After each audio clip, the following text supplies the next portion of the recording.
ሰላም ሰላም እንዴት ናችሁ? የደሱ ሄልቲ ቤተሰቦች እኔ እግዚአብሔር ይመስገን ደህና ነኝ። በያላችሁበት ሰላማችሁ ይብዛ። ዛሬም እንደተለመደው በአንድ አስተማሪና ጠቃሚ ቪዲዮ ተመልሻለሁ። በዚህ ቪዲዮ ድብርትን፣ ድባቴንና ጭንቀትን ለመቀነስ የሚያስፈልግ እጅግ በጣም አስገራሚ የሆነ ተክልን ለእናንተ እነግራችኋለሁ።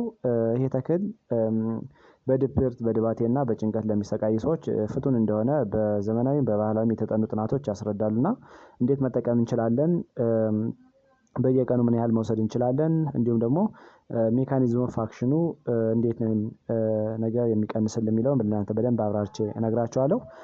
ከዛ በፊት ግን ለቻናሉ አዲስ ከሆናችሁ ቻናሉን ሰብስክራይብ እያደረጋችሁ ጀምሩ። ነባሪ ሰዎችም የዩቲዩብ አልጎሪዝም ለብዙዎች እንዲያደርስና ብዙዎችን ስለሚያስተምር ላይክ እና ሼር ማድረጋችሁን አትርሱ።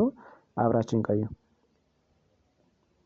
ወደ ዋና ሀሳቤ ስመለስ ይሄ የተክል አይነት ከምስሉ ላይ እንደምታዩት ግዛዋ ወይም ደግሞ አሽዋገንዳ እየተባለ ይጠራል። ግዛዋ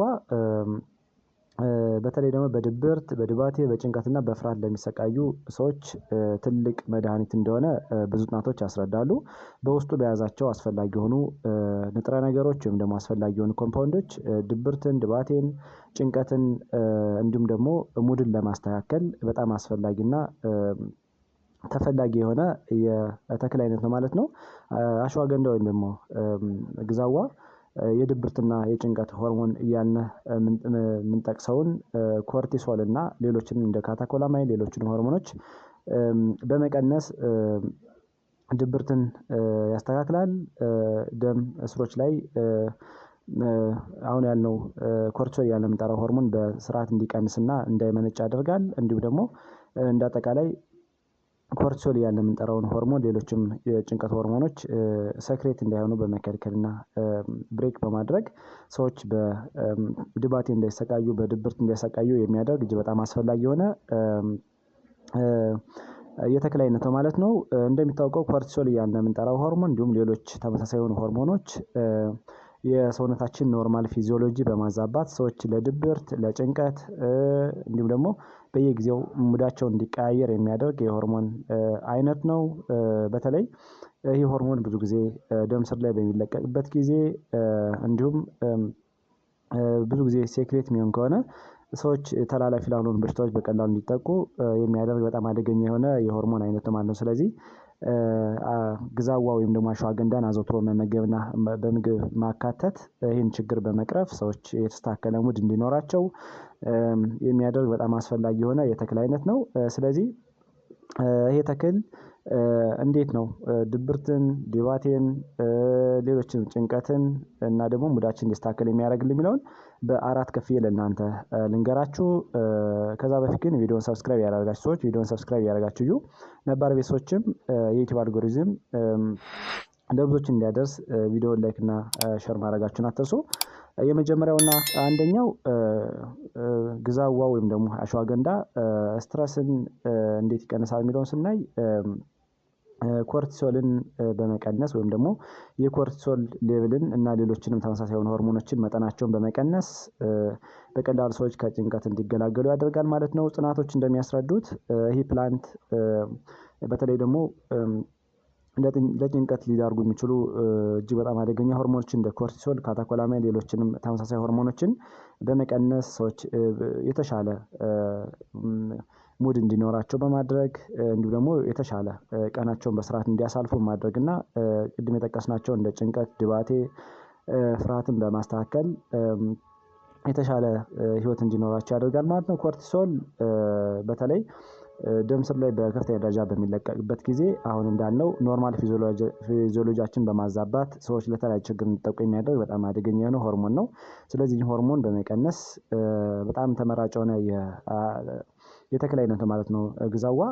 ስለዚህ ስትረስን ማኔጅ ለማድረግ ወይም ደግሞ ለመቀነስ በጣም ተፈላጊ የሆነ የምግብ አይነት ነው ማለት ነው። ሁለተኛ ስትረስን እና አንዛይቲን ሞጁሌት በማድረግ እና በማስተካከል ሰዎች ለዚህ ችግር እንዳይጠቁ ያደርጋል ማለት ነው። በተለይ ብዙ ጊዜ ቅድም የጠቀስነው እነዚህ የጠቀስናቸው የጭንቀት ሆርሞኖች በከፍተኛ ደረጃ በሚመጡበት ጊዜ ሰዎች ስትረስ ይኖራቸዋል፣ አንዛይቲ ይኖራቸዋል። ያ ማለት በአማርኛ ድባቴ፣ ድብርት፣ ጭንቀት እንዲሁም ደግሞ ፍርሃት ይኖራቸዋል ማለት። ስለዚህ ሰውነታችን በቀላሉ ሪላክስ እንዲሆን በማድረግ በተለይ ደግሞ ጡንቻዎቻችን፣ ሴሎቻችን በስርዓት ሪላክስ እንዲሆን በማድረግ ደም ስሮች በቀላሉ እንዲለጠጡ በማድረግ እና ሪላክስ እንዲሆን በማድረግ ለዚህ ችግር ሰዎች እንዳይሰቃዩ በማድረግ በጣም አስፈላጊ ነው ማለት ነው። በተቃራኒው ደግሞ አስፈላጊ የሆኑ ሆርሞኖች ወይም ደግሞ የደስታ ሆርሞን እያልን የምንጠራቸው እንዲመነጩና ድብርትን በመቀነስ ደረጃ ትልቅ ሚና ስላላቸው ይህንን ሂደት በማስተካከል ለዚህ ችግር ሰዎች እንዳይሰቃዩ ያደርጋል ማለት ነው። ሶስተኛ የተሻለ